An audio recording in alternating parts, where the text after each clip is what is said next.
Oke, assalamualaikum warahmatullahi wabarakatuh. Perkenalkan, nama saya Justian Ahmad, saya biasa dipanggil Ian. Saat ini saya mengelola usaha ternak khususnya di peternakan kambing domba yang bernama Kampung Ternak Wonosobo.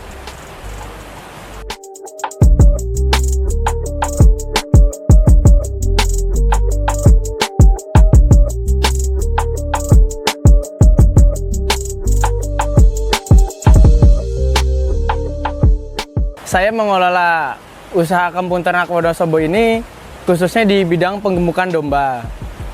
Lokasi kandangnya sendiri ada di Desa Gunung Tawang, Kecamatan Selamerto, Kabupaten Wonosobo, Jawa Tengah. Untuk populasi saat ini terdapat sekitar 150 ekor domba yang seluruhnya betina karena kita fokus dengan penggemukan domba betina untuk sate. Iya, karena memang saya sendiri lulusan dari peternakan Brawijaya Malang, maka saya mencoba peruntungan di peternakan domba ini karena saya ingin menerapkan ilmu yang sudah saya dapatkan di bangku perkuliahan. Kalau untuk perawatan sendiri kami memiliki SOP-SOP tersendiri ya. Jadi ketika domba datang itu ya kita ada pemberian vitamin, kemudian obat cacing dan penimbangan hewan ya supaya kita tahu bobot berapa dia datang gitu. Kemudian ya nanti di pertengahan pemeliharaan atau di awal pemeliharaan kita juga mencukur domba-domba tersebut yang tujuannya supaya pertumbuhannya itu fokus ke dagingnya gitu. Kemudian untuk penyakit-penyakitnya sendiri sih sama pada umumnya ya pada hewan kambing domba. Yang biasa muncul itu ada penyakit mata, kemudian penyakit mulut atau ya diare seperti itu ya. Obat-obatannya kami sudah stok juga gitu untuk menjamin kesehatan hewan tersebut.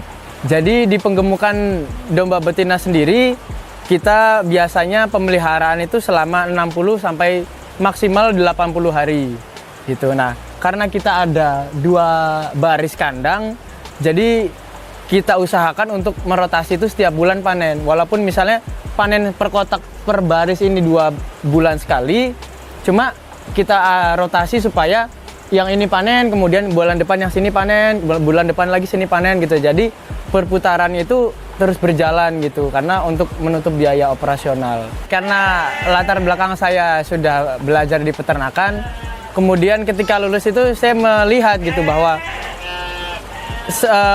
sebenarnya banyak ya loker-loker peternakan, sama itu terfokus kebanyakan biasanya ke unggas ayam seperti itu. Nah, saya sendiri kurang minat di bidang unggas, saya lebih minat ke bidang ruminansia seperti sapi, kambing, domba.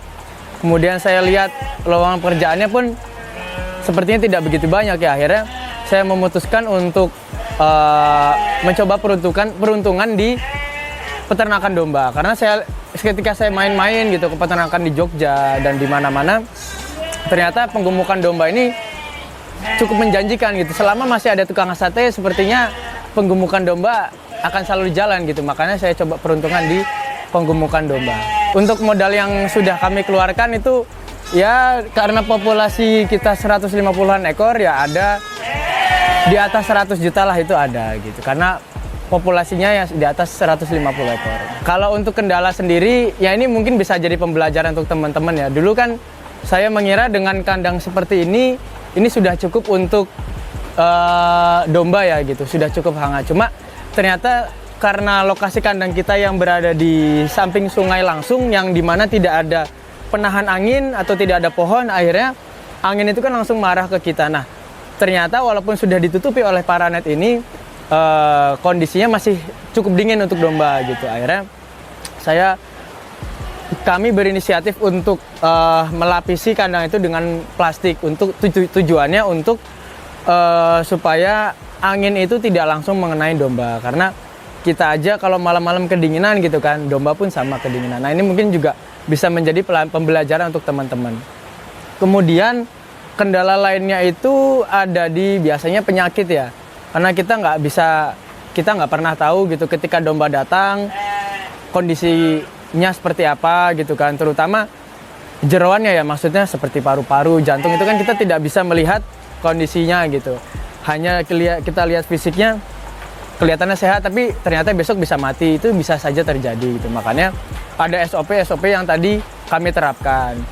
Eh, Pemberian vitamin juga di sini cukup penting ya, karena untuk ketika hewan datang atau ketika ada hewan sakit, nah vitamin tersebut fungsinya untuk meningkatkan kinerja tubuh hewan gitu. Jadi supaya penyakit itu cepat sembuh. Kemudian juga ketika ada mungkin penyakit dalam ya seperti paru-paru dan lain sebagainya atau diare, itu juga kita biasanya memberikan antibiotik atau obat diare gitu.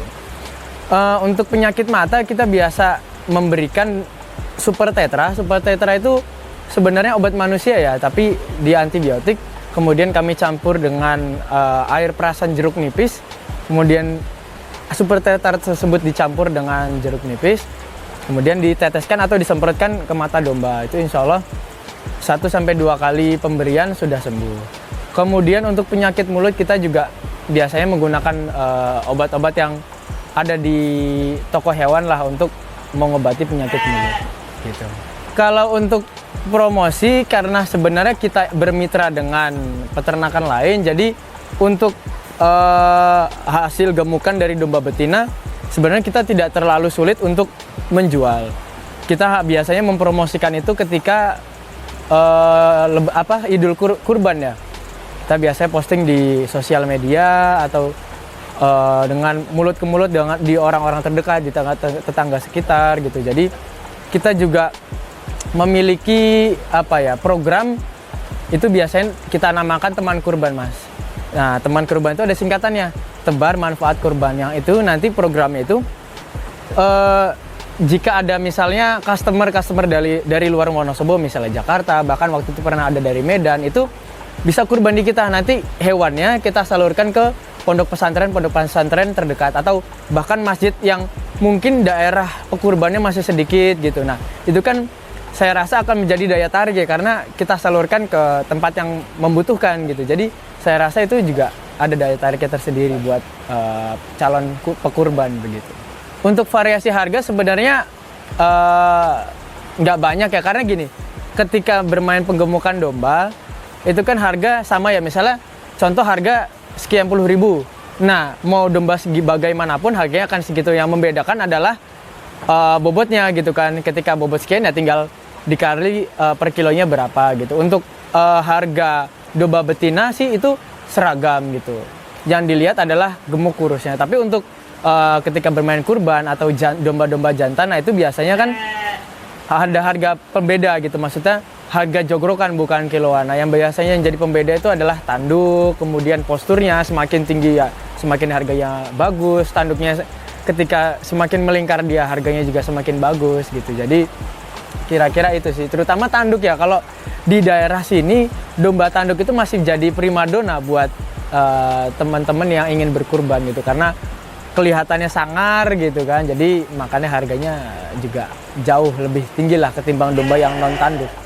Kalau untuk pendapatan sih, kalau kita hitung per ekor ya itu bisa ya kisaran 80 sampai kalau lagi bagus ya sekitar 150 per ekor gitu ya. Tinggal dikalikan jumlahnya ada berapa gitu. Dengan catatan ya pemeliharaan bagus gitu kan. Kemudian minim atau bahkan tidak ada kematian gitu. Tapi kalau untuk keseluruhan ya cukup lah, Mas. Kita ya bisalah menambah populasi sedikit-sedikit gitu. Sebenarnya dari awal itu kita pernah mencapai hasil yang belum maksimal gitu, karena kendala yang ada tadi yang saya ceritakan, bahwa ada angin yang terlalu kencang atau terlalu dingin buat domba, akhirnya yang menyebabkan tidak maksimalnya pertumbuhan domba gitu kan. Nah, tapi sekarang kita sudah mulai perbaikan, sudah dirapatkan kandangnya, sudah lebih hangat, itu insya Allah hasilnya sudah lebih bagus gitu. Jadi ceritanya ketika saya lulus pada tahun 2020, ketika akhir 2020 itu saya langsung membangun peternakan ini. Walaupun sarjana peternakan, cuma ternyata kendala di lapangan banyak gitu kan. Bahkan kita pernah mengalami kematian yang banyak gitu. Ya memang itu ada beberapa faktor sih. Pertama, hewannya waktu itu memang kondisinya tidak bagus ya, tidak sehat, tapi dikirim ke kami. Akhirnya ya sampai sini langsung mati pun ada gitu. Kemudian mungkin penanganan penyakit yang belum maksimal karena kita masih belum peka terhadap hewan tersebut gitu.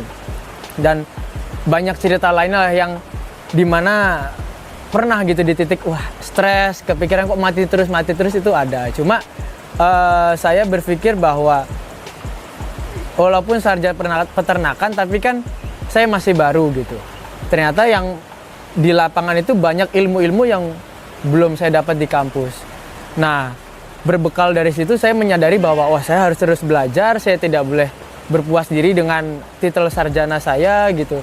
Saya harus bermain ke teman-teman peternakan lainnya, baik itu peternakan besar maupun kecil. Jadi saya tidak pernah merasa bangga atau puas dengan titel sarjana saya. Nah, makanya mungkin buat teman-teman semua juga jangan pernah berhenti untuk belajar gitu, karena kita bisa mendapatkan ilmu dari siapapun gitu, baik peternak besar, peternak kecil yang mungkin bisa menginspirasi kita gitu.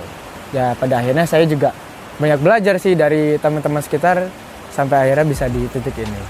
Seperti yang saya ceritakan sebelumnya ya, terbayang-bayang kegagalan, stres itu pasti ada lah, karena ya tadi banyak ya kematian di awal-awal pemeliharaan yang gimana nggak stres gitu kan. 9 hewan mati, kemudian ya ada hewan-hewan yang waktu itu sempat ada kencing darah lah yang apa itu kan saya juga wah kenapa begini gitu kan, apa yang kurang dari saya gitu. Cuma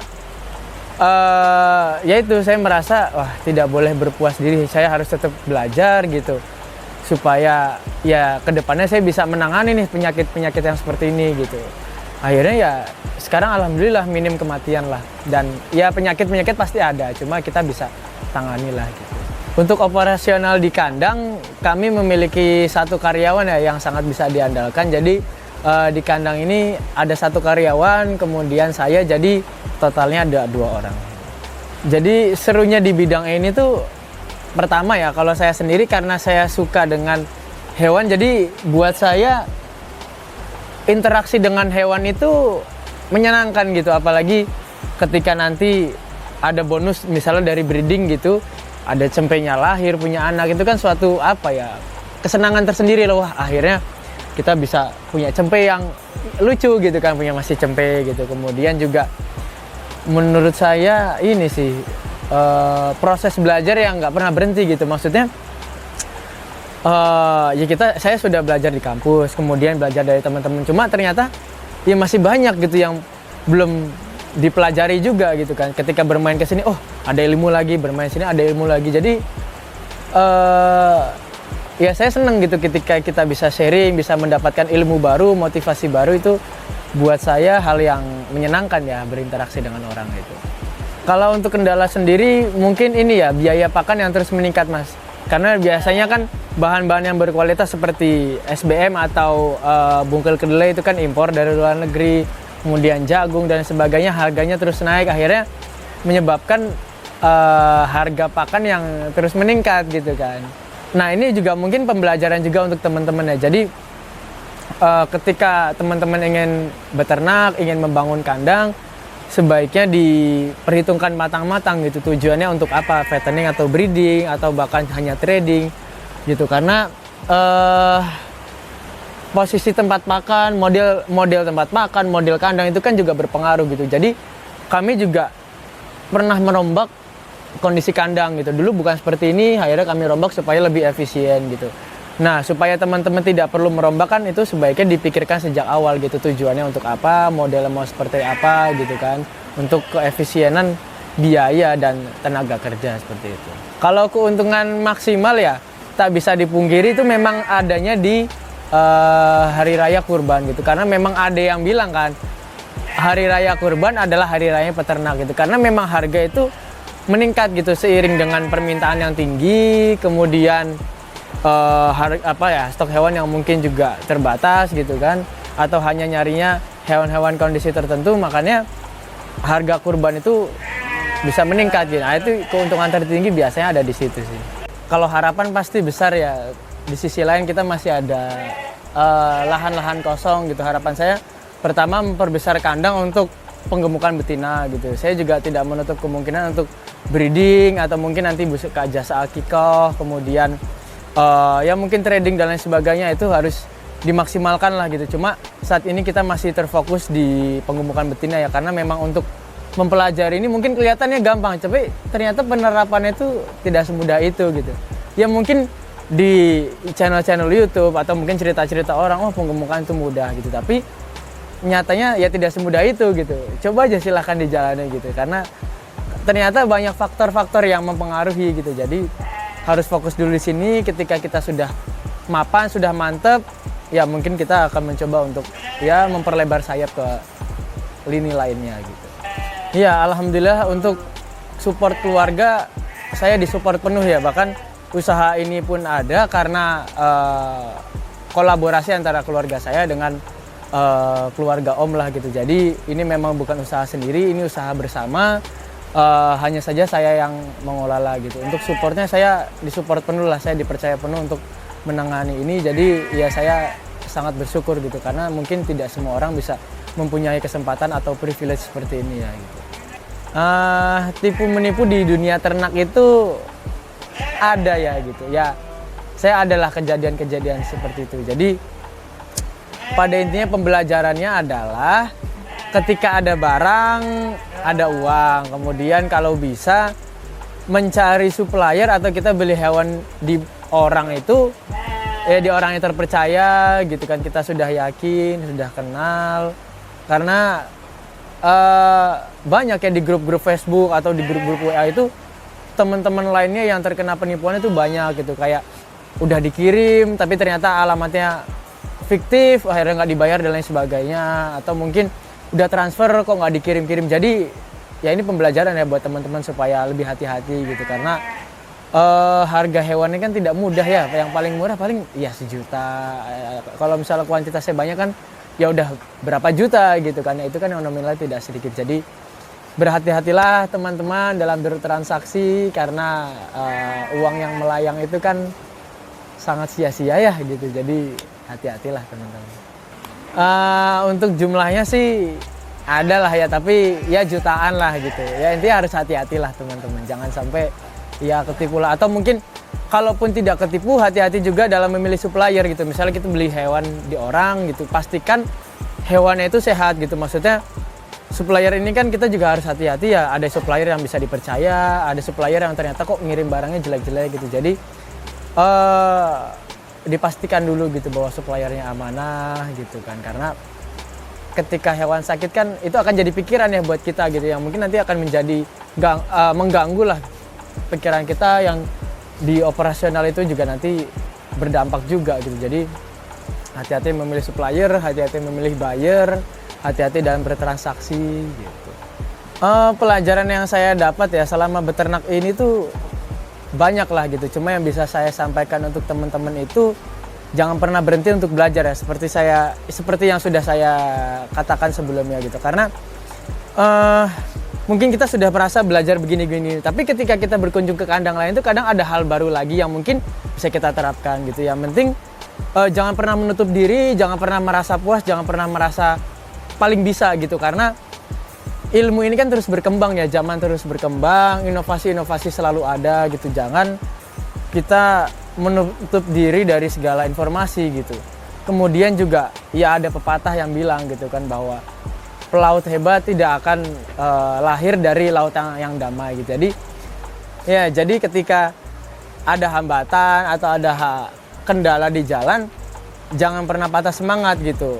Yang penting kita mau belajar, jadikan itu pembelajaran gitu. Kalaupun itu merugikan buat kita ya bisa jadi bahan pembelajaran untuk teman-teman lainnya gitu kan. Jadi tetap semangat, harus terus belajar gitu. Semoga ya kandang kita bisa makin berkembang lah.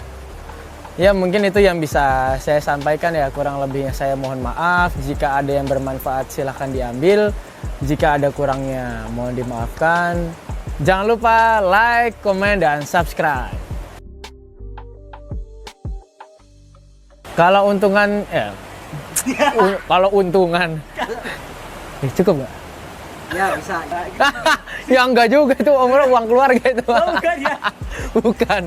Bentar Mas, ini udah pada minta makan nih. Waduh, jadi kayak korigor nih. Aduh, mana nih?